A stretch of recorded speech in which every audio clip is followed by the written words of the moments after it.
അങ്ങനെ ഗൈസ് നമ്മളിപ്പോൾ ഉള്ളത് കറുകച്ചാലാണ് കേട്ടോ. ഏട്ടൻ്റെ നാട്ടിലേക്ക് പോകുന്ന വഴിയാണ്. ഇവിടുന്ന് ഒരു 8 കിലോമീറ്റർ ഉണ്ട് നമ്മുടെ വീട്ടിലേക്ക് കേട്ടോ. ഇവിടെ നമ്മളൊരു കടയിൽ കയറി, പൂജദ്രവ്യ കടയാണ്. ഇവിടെ കയറി പൊങ്കാലയ്ക്കുള്ള ഐറ്റംസൊക്കെ വാങ്ങുകയാണ് കേട്ടോ. അങ്ങനെ ഗൈസ് ഞാൻ നാട്ടിലെത്തിട്ടോ. ഇതാണ് നമ്മുടെ വഴി കണ്ടോ. ഏട്ടൻ്റെ വീടിൻ്റെ ഇവിടുന്ന് ഇങ്ങോട്ട് ഇറങ്ങിയിട്ട് വരുന്ന വഴിയാണിത്.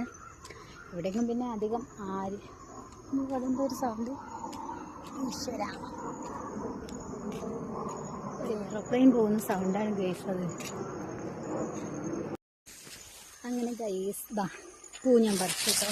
ഇത്രയും പൂവ്, അതായത് ചെത്തിപ്പൂവും തുളസിയിലയും കൂടെ കൂടി ഇത്രയും കിട്ടി എനിക്ക്. ഇനി ഇത് വീട്ടിൽ ചെന്ന് ഒരുക്കി എടുത്താൽ മതി, നാളത്തേക്ക് കൊണ്ടുപോകാൻ വേണ്ടിയിട്ട്. പിന്നെ കുറച്ച് ജോലികളും കൂടി ഉണ്ട്, തേങ്ങ ചിരക അങ്ങനത്തെ ഒക്കെ ജോലികൾ. പൊങ്കാല ഇടുന്നവർക്ക് എല്ലാവർക്കും അറിയാൻ പറ്റും. പക്ഷെ എൻ്റെ 2ാമത്തെ പൊങ്കാലയാണ് കേട്ടോ. ആദ്യത്തെ പൊങ്കാല നമ്മളെ വീടിൻ്റെ അടുത്തുള്ള ഒരു ക്ഷേത്രമുണ്ട്, പാവക്കുളം. ഞാൻ എപ്പോഴും സ്റ്റാറ്റസിലൊക്കെ ഇടാറില്ലേ, സ്റ്റോറിയിൽ ഇടാറില്ല. ആ ക്ഷേത്രത്തിൽ പൊങ്കാല ഇട്ടു.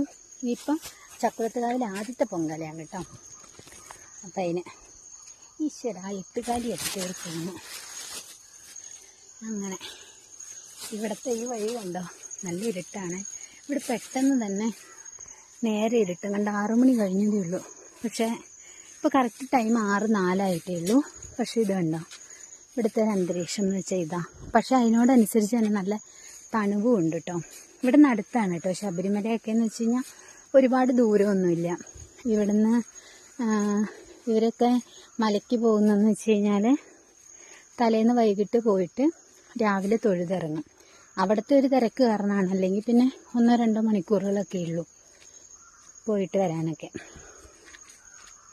അങ്ങനെ ഇത് കണ്ടോ, ഈ നട്ടപ്പാതിരല്ല, ഈ ത്രിസന്ധി സമയത്ത് ഞാൻ കറങ്ങി നടക്കുന്നുണ്ടോ ഗൈസ്.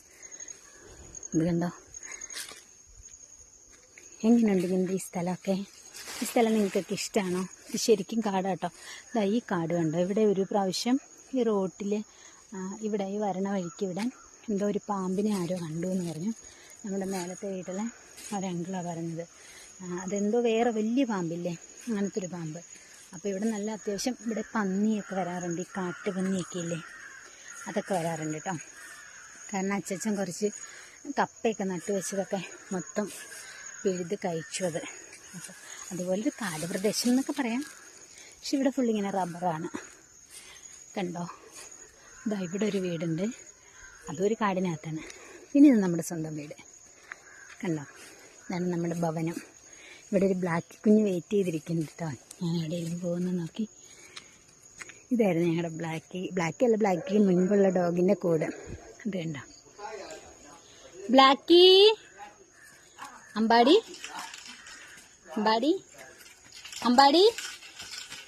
ഇതാ ഹായ്. കുട്ടിയുടെ സ്നേഹം. എടാ അതിനെ അടിക്കല്ലേടാ കുഞ്ഞെ അതിനെ ഉപദ്രവിക്കുന്നു. അല്ലോ ഓടുന്നു കണ്ടോ. ആൾക്ക് ഞാൻ പുതിയ ബെൽറ്റൊക്കെ മേടിച്ചു കേട്ടോ. വിടേ ദൈവമേ, അതേ പിടിച്ചവള്. ഇതുണ്ടാവും ബെൽറ്റൊക്കെ മേടിച്ചു. ബെൽറ്റ് ഉണ്ട്. അവിടെ ഫുഡ് ഞാനെടുത്ത് ഒളിച്ചു വെച്ചു.